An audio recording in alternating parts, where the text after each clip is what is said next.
বিয়ের পিড়িতে আমার থেকে 10 বছরের বড় কনেকে দেখে আমার জান যাই যাই অবস্থা। ভাবছিলাম কম বয়সী কোনো মেয়ের সাথে আমার বিয়ে ঠিক হয়েছে, কিন্তু কে জানতো মেয়ে আমার থেকে এত বড় হবে। আমি মেয়ের দিকে এতক্ষণ তাকিয়েছিলাম, এর মাঝেই পিচ্ছে একটা ছেলে এসে আমার পাঞ্জাবি ধরে বলল, তাহলে তুমি আমাদের নতুন বাবা, তাই তো? বাবা, আমার না মজা খেতে খুব ইচ্ছে করছে, আমাকে চকলেট এনে দাও না বাবা। পিচ্ছে ছেলের কথা শুনে আমার চোখ বড় বড় হয়ে গেল। মাত্র বিয়ে করতে আসলাম, এখনো বিয়ে করি নাই, এর আগেই বাবা ডাক শুরু করেছে। কলেজে পড়ি আমি, এখনো কচি একটা ছেলে আমি, আর এত বড় বয়স্ক বৃদ্ধ মহিলাকে আমি বিয়ে করব? অসম্ভব। মহিলার একটা ছেলেও আছে। আমি পাশ ফিরে তাকিয়ে আপুকে ডাক দিব, ঠিক তখন আরেকটা মেয়ে এসে বলল, আম্মু কিছু টাকা দাও তো, আমার স্কুলে লাগবে। আর এটা কি আমার নতুন পাপা? ভালো হয়েছে আম্মু, বাপ বেটির বয়সের তফাৎ হবে না, একসাথে কলেজে পড়বো। মানুষ বলবে, ওই দেখ রাস্তা দিয়ে বাপ বেটি যাইতেছে, ওরা আবার একই ক্লাসে পড়ে। আমার হবু বউ, যার সাথে এখনো বিয়ে হয় নাই, তিনি কিছু টাকা বের করে দিয়ে মেয়েটাকে বলল, যা মা, গিয়ে খেলা কর, আমি বিয়েটা করে ফেলি। আমি এবার রেগে আপুকে ডাক দিয়ে বললাম, এখানে আই। আপু আমার সামনে দাঁড়িয়ে বলল, ভাই বল কি হয়েছে? আর তোর দুলাভাইকে তো খুঁজে পাওয়া যাচ্ছে না, বলতে পারিস কোন দিকে গেছে? আমি আস্তে করে বললাম, তোর উপর আমি বিশ্বাস করে বিয়েতে হ্যাঁ বলছি, তাই বলে আমার থেকে এত বয়স্ক মেয়েকে আমি বিয়ে করব? এটা হতে পারে না। আপু মুখ চেপে হাসি দিয়ে বলল, আমি কিছু জানি না ভাই, তুই তো বিয়ে করতে চাস, এজন্য যারে পাইছি তারই বিয়ের পিড়িতে বসিয়েছি, চোখ বুজে বিয়েটা করে ফেল। আর মেয়ের এত বয়স কে বলেছে? মাত্র 45 হয়েছে, 50 হলে না হয় একটা কথা ছিল। আমি যাই, গিয়ে দেখি সবাই কি করছে। আমি বললাম, আপু দাঁড়া। আপু আমার কথা না শুনে চলে গেল। ওর কি মাথা খারাপ হয়েছে যে আমি এই মহিলাকে বিয়ে করব? কোনো উপায় না পেয়ে নতুন বউকে বললাম, আপু আমি কি আপনার সাথে একটু কথা বলতে পারি? ঘোমটার ভিতর থেকে আওয়াজ এলো, যা বলার বাসর রাতেই বলিয়েন, আগে বিয়েটা হয়ে যাক। আমি বললাম, প্লিজ আপু 5 মিনিট, এটা আমার জীবন লাইফের বিষয়। বাবা মা কাউকে খুঁজে পাচ্ছি না, সব কয়টা যে কোথায় গেছে কি জানি। আমার কথা শুনে আমার সমবয়সী একটা মেয়ে এসে বলল, দুলা ভাই আসেন আমার সাথে, হবু বউয়ের সাথে কথা বলবেন তাই তো, চলেন। ইস, এই মেয়ের সাথে বিয়ে হলে কি হতো? এত সুন্দর সুন্দর মেয়ে রেখে আমাকে এই বুড়ি মহিলার সাথে বিয়ে দিবে? সি। রুমে যেতেই আমার হবু বউ ওয়াশরুমে চলে গেল। মেয়েটা আমাকে দেখে হেসে বলল, আপনার কপাল ভালো যে আমার নানির মতো একটা বউ পাইছেন। আমি এবার মাথায় হাত দিয়ে বললাম, কি নানি? মেয়েটি দাঁত কেলিয়ে বলল, নানি। ওয়াশরুম থেকে একটা লাল শাড়ি পরা বুড়ি বের হলো। এই বুড়ির আবার বুড়ো বয়সে ভীমরতি এসেছে নাকি? এই বয়সে লাল শাড়ি পরেছে, কাহিনী কি? লাল শাড়ি পরা মধ্যবয়স্ক নারী আমার সামনে এসে বলল, গো স্বামী বলেন। আমি বললাম, এই দাদি, আপনি কি পাগল হয়েছেন? আমাকে স্বামী বলছেন? আমি তো আপনার ছেলের বয়সী। মহিলাটি বলল, না, আমি পাগল হব কেন? আগে মেকআপ করে বউ সেজে বসেছিলাম, এখন মুখে পানি দিয়েছি তো। আর এই হলো আমার আসল চেহারা। ধপ করে আমি ফ্লোরের উপর পড়ে মাথায় হাত দিলাম আর নিজে নিজে বলছি, যাই হোক, আল্লাহ তাহলে আমাকে বাঁচাইছে, কবুল বলি নাই বলে বেঁচে গিয়েছি, নইলে তো হয়ে যেত সর্বনাশ। মহিলাটি বলল, আরে আরে স্বামী, তুমি ভয় পেও না, আগে আমার 2টা বিয়ে হয়েছিল, আর তুমি 4 নম্বর স্বামী, খুব ভালোবাসবো তোমাকে।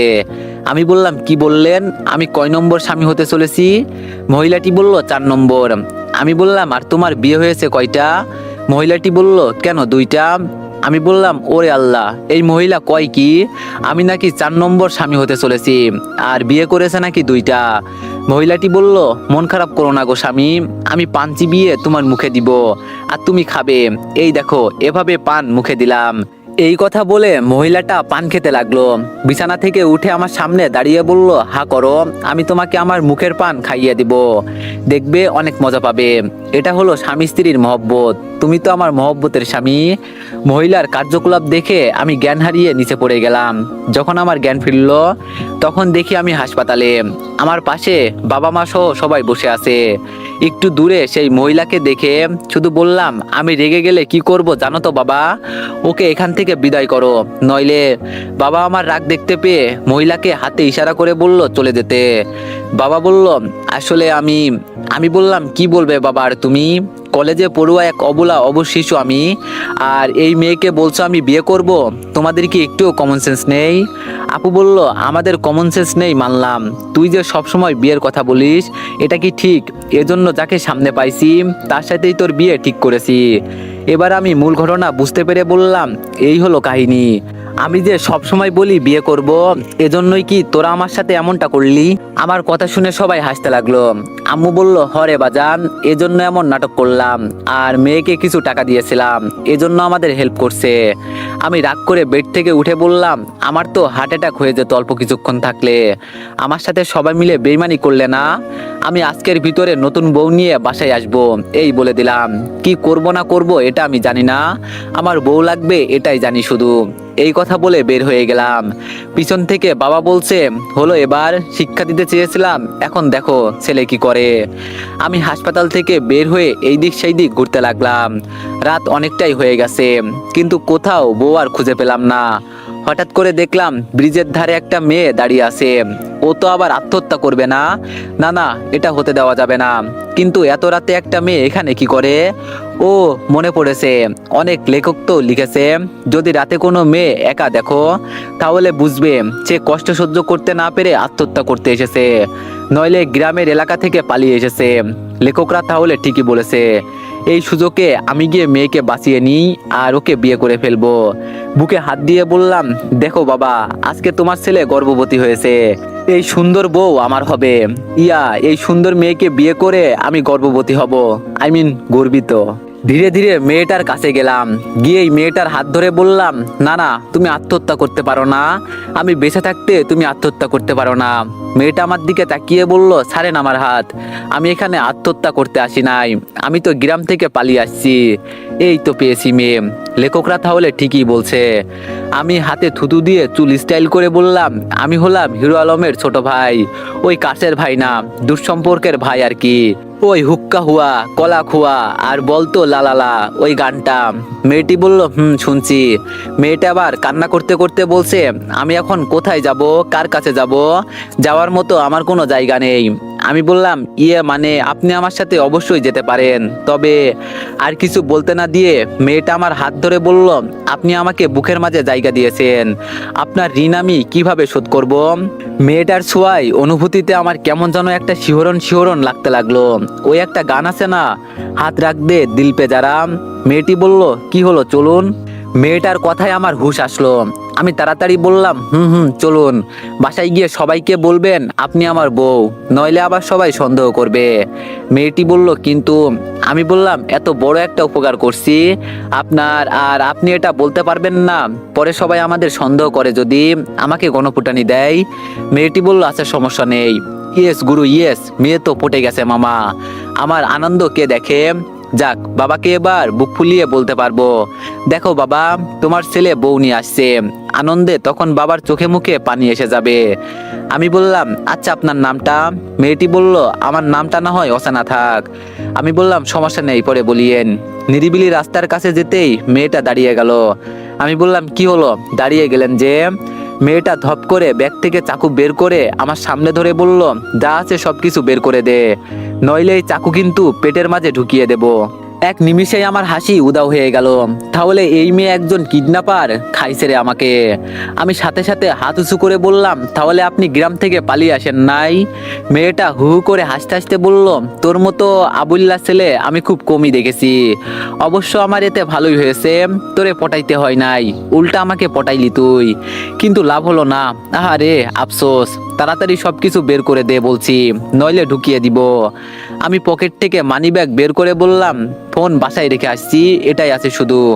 মেয়েটা আমার পকেট চেক করে কিছু না পেয়ে ঠাস করে আমার গালে একটা চড় দিয়ে বলল, জামা কাপড় যা আছে সব খুলে ফেল, এগুলো দেখে দামি মনে হচ্ছে, ভালো টাকায় বিক্রি করতে পারবো। আমার বাবা ঠিকই বলতো, এত দামি কাপড় পরিস না, বেশি বড় লোকই দেখালে একদিন বিপদে পড়বি। এখন বাবার কথা সত্যি মনে হচ্ছে আমার। আমি কান্নার সুরে বললাম, কাপড় খুলে ফেললে পড়বো কি? মেয়েটা আমাকে বড় একটা গাছের পাতা দিয়ে বলল, এটা দিয়ে ঢেকে বাড়িতে চলে যা, তাড়াতাড়ি কর বলছি। কাপড় খুলতে খুলতে মনে মনে বললাম, এই পৃথিবীটা কিন্তু অনেক বড়। তোরে একবার পেয়ে নি। কলেজে আমার নাম শুনলে মানুষ দাঁড়িয়ে থেকে হিচু করে দেয়, আর তুই বেডি আজকে আমার ইজ্জত লুটে নিলি। গাছের পাতা দিয়ে নিচের অংশ ঢাকতেই মেয়েটা বলল, হু হুক্কা হুয়া কলা খুয়া, গাছের পাতা পড়ে বাড়িতে গিয়ে ঘুমা। মেয়েটার কিছু না বলে ধীরে ধীরে অন্ধকারে মিলিয়ে গেল। বউ খুঁজতে এসে যে এভাবে মান ইজ্জত চলে যাবে, এটা কে জানতো। এখন বাসায় গেলে কিভাবে যে সবাই মিলে আমাকে অপমান করবে উপরওয়ালাই জানে। তবে কি আর করব, যেতে তো হবেই। রাতের আধারে এত কিছু দেখা যায় না। অন্ধকারের ভিতরে নিজেকে লুকিয়ে কোনো মতে বাসায় গিয়ে দরজায় কলিং বেল দিলাম।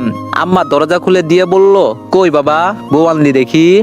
এইটুকু বলে আম্মা চিৎকার দিয়ে বলল, কই গো তোমরা, সবাই দেখে যাও, জঙ্গল থেকে এক ছেলে পালিয়ে চলে আসছে। এইটুকু বলতেই আমার পরিবারের সবাই এসে হাজির। আপু আমাকে দেখে হাসতে হাসতে গড়াগড়ি খাচ্ছে আর বলছে, আম্মা এটা তোমার গুণধর ছেলে, জঙ্গল থেকে পালিয়ে আসা কেউ নয়। আমি তাড়াতাড়ি আম্মার উন্না দিয়ে নিজেকে ঢেকে নিলাম। বাবা একটা লুঙ্গি দিয়ে বলল, নে এটা পরে নে।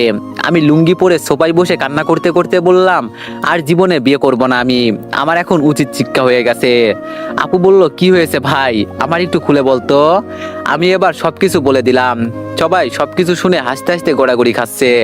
আম্মু আমার কপালে চুমু দিয়ে বলল, মন খারাপ করিস না বাবা, আগে ভালো একটা চাকরি কর, বিয়ের বয়সটা একটু হোক, পরে সুন্দর দেখে একটা মেয়ে আনবো, পরীর থেকেও সুন্দরী।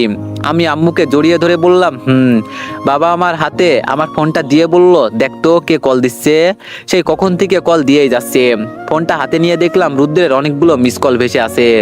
আমি কল দিতেই রুদ্র ফোন রিসিভ করে বলল, মামা নতুন একটা খবর আছে, জানিস কিছু? আমি বললাম, না বললে জানবো কিভাবে, বল আগে। রুদ্র বলল, আগামীকাল কলেজের নতুন প্রিন্সিপাল আসবে, শুনছি এটা নাকি একটা মেয়ে। আমি বললাম, মেয়ে না ছাই, কোন বুড়ো মহিলা হবে, রাখতো ফোন, এমনি টেনশনে আছি। রুদ্র বলল, কালকে কলেজে যাব, রেডি থাকিস কিন্তু।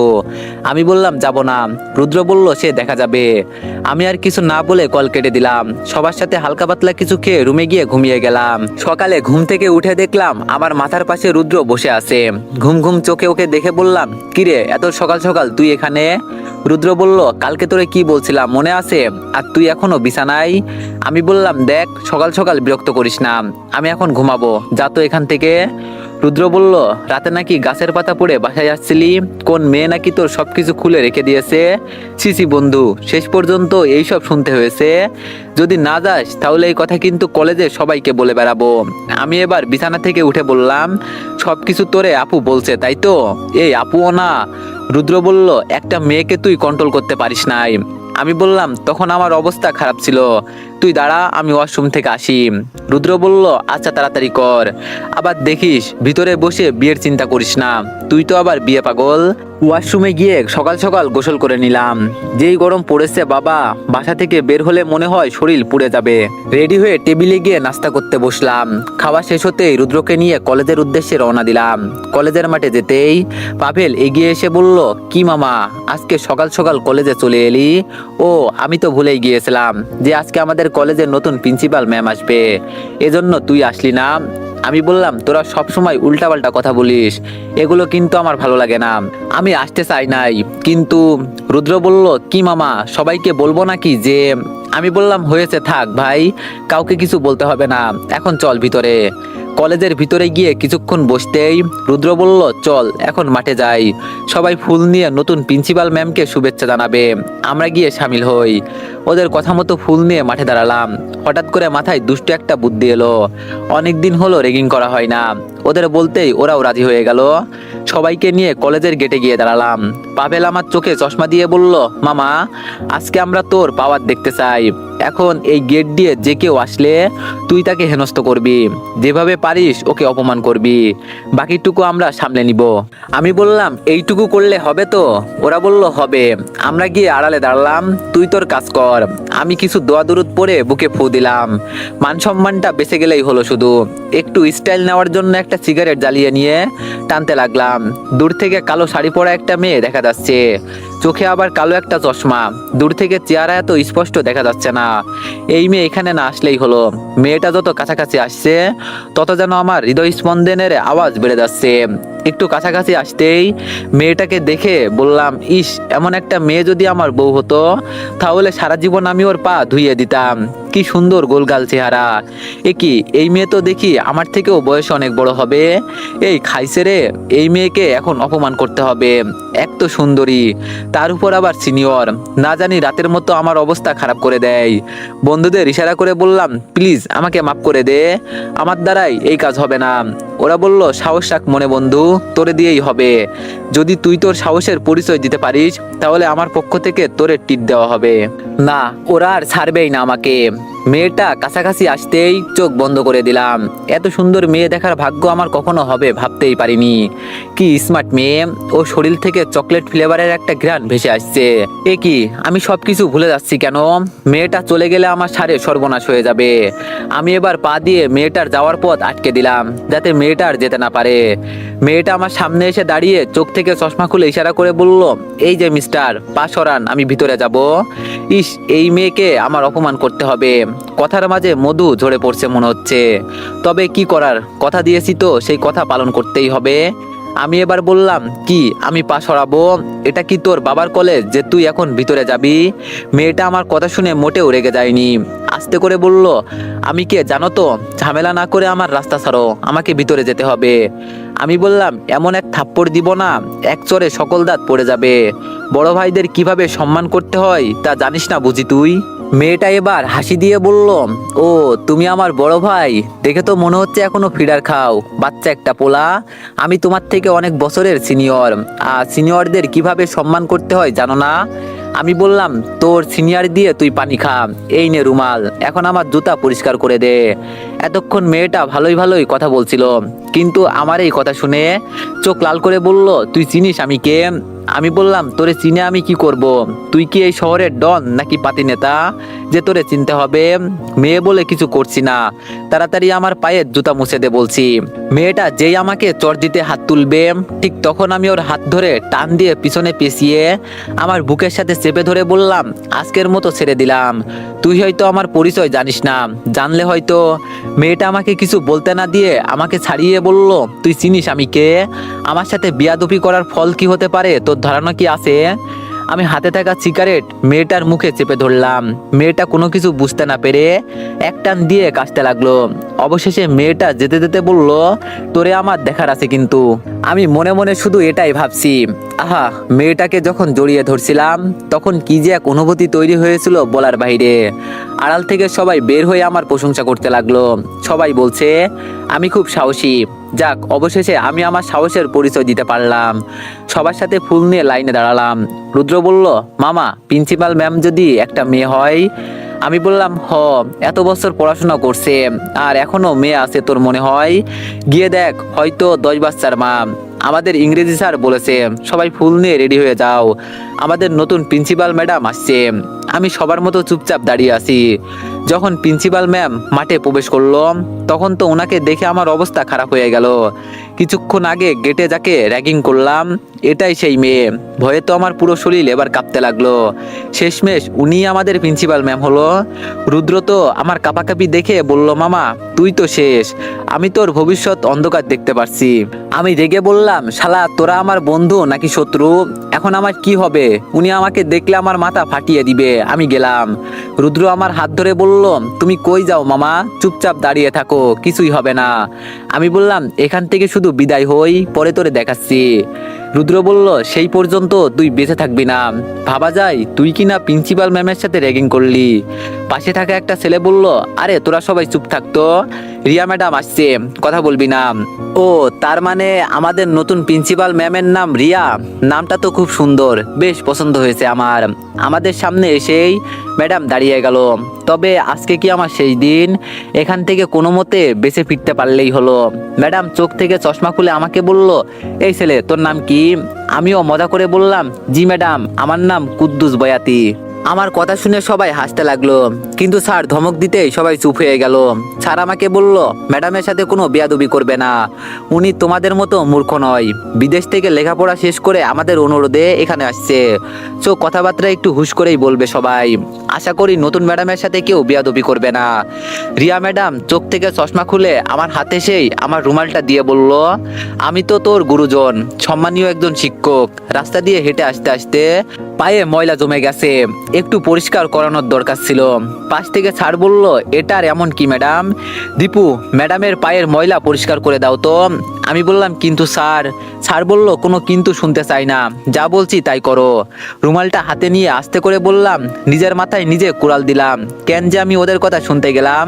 ওরা সবাই তো মুখ বুজে হাসাহাসি করছে। আমি নিচে বসতেই ম্যাডাম দূরে সরে বলল, থাক হয়েছে, আর কিছু করতে হবে না, আমার কথা শুনছো এটাই অনেক। আমি দাঁড়িয়ে বললাম, ধন্যবাদ ম্যাডাম আপনাকে। কি বলে যে ধন্যবাদ দিব, ভাষা। ম্যাডাম ফোন দেখিয়ে বলল, আমি ফোনে কথা বলছিলাম, তোমাকে তো কিছু বলি নাই, তুমি দাঁড়িয়ে গেলে কেন? তোমাকে যা বলছি তাই করো। আমার বোকামো দেখে চারপাশে হাসির রোল পড়ে গেল।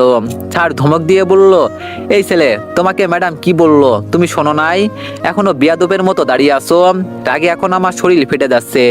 তাও আমি ধৈর্য ধরে নিচে বসে আবার ম্যাডামের পায়ের জুতার ময়লা পরিষ্কার করে দিলাম। ম্যাডাম চলে যেতে আমি বললাম, কলেজে এসে কখনো এমন অপমানিত হব ভাবি নাই। রুদ্র বলল, আমরা আসলেই সরি বন্ধু, ভাবি নাই ম্যাডাম তোর সাথে এমন কিছু করবেন। আমি বললাম, ছাড় বাদ দে, এতে আর কি বা হলো, উনি আমার গুরুজন, সম্মানীয় ব্যক্তি, তাই না? এই কথা বলে সব কয়টাকে উড়াধুরা মারতে লাগলাম। শেষে সবাই মিলে 2 তলায় চলে গেলাম। বিড়ি সিগারেট না খেলে আমাদের আবার নেশা হয় না। হঠাৎ করে নিচে একটা মেয়ের দিকে আমার নজর গেল।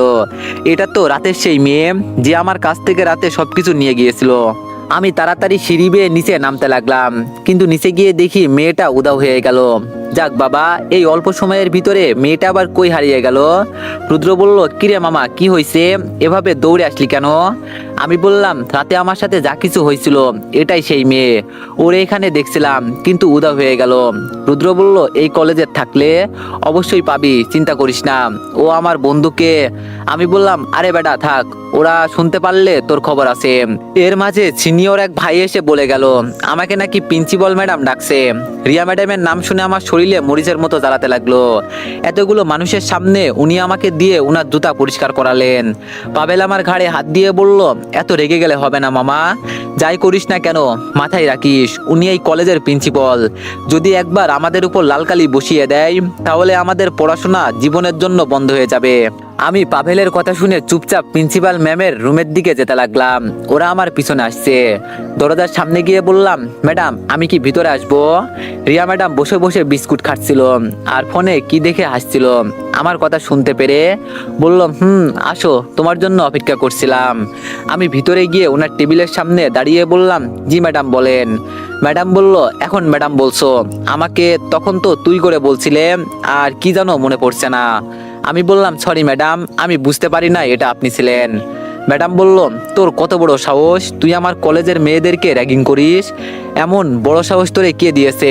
প্রথম দিনই ম্যাডামের এমন রাগী চেহারা দেখে একটু ভয় লাগলো। উনি যেভাবে হুঙ্কার দিয়ে কথা বলছেন, ভয়ে তো আমার কলিজায় পানি নাই। আমি মাথা নিচু করে বললাম, সরি ম্যাডাম, আমি ভুল করে ফেলেছি, আমি জানতাম না এটা আপনি ছিলেন, প্লিজ ম্যাডাম মাফ করে দেন। ম্যাডাম বলল, তোরে জন্মের মতো উচিত শিক্ষা দিতে হবে, এখন মাঠের মাঝে গিয়ে কান ধরে এক পা উঁচু হয়ে দাঁড়িয়ে থাকবি। আমি যতক্ষণ পর্যন্ত ক্লাসে না আসবো ততক্ষণ পর্যন্ত দাঁড়িয়ে থাকবি। আমি বললাম, প্লিজ ম্যাডাম ক্ষমা করে দেন, আমার ভুল হয়ে গেছে।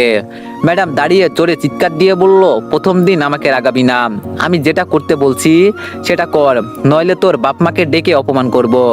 এখন গিয়ে কান ধর যা, ওনাকে কিছু বললে আরো রেগে যাবে। এজন্য আমি মাথা নিচু করে বের হয়ে গেলাম। বাইরে যেতেই, তো এভরিওয়ান, নিউ গল্প কেমন হয়েছে সবাই একটু কমেন্টে জানাবেন। আর গল্পটি কন্টিনিউ করাতে চাইলে একটু বেশি বেশি লাইক আর একটা করে কমেন্ট করে দিয়েন। ধন্যবাদ।